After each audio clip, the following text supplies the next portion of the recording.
বাংলাদেশের রাজনীতিতে চলছে নাটকীয় পরিবর্তনের এক নতুন অধ্যায়। এক সময় যাকে শেখ হাসিনা সরকার অপমান করে রাজনৈতিকভাবে কোণঠাসা করেছিলেন, সেই নোবেল বিজয়ী অধ্যাপক ডক্টর মোহাম্মদ ইউনূস আজ দেশের নেতৃত্ব দিচ্ছেন। ২০২৪ সালের গণঅভ্যুত্থানে শেখ হাসিনা দেশ ছেড়ে ভারতে পালাতে বাধ্য হন। এরপরই অন্তর্বর্তী সরকারের দায়িত্ব নেন ডক্টর মোহাম্মদ ইউনূস।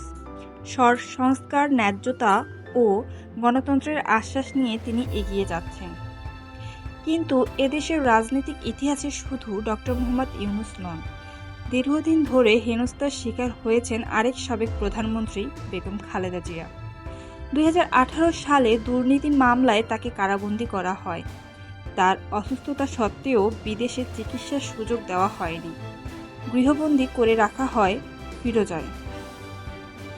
রাজনীতি থেকে দূরে সরিয়ে রাখা হয় তাকে। একদিকে শেখ হাসিনার পতনের পর তৈরি হয়েছে নতুন সম্ভাবনা, অন্যদিকে প্রশ্ন থেকে যাচ্ছে, এই নতুন নেতৃত্ব কি সত্যি গণতন্ত্র ফিরিয়ে আনতে পারবে, নাকি এও কি হতে যাচ্ছে আরেকটি প্রতিহিংসার রাজনৈতিক ধারা?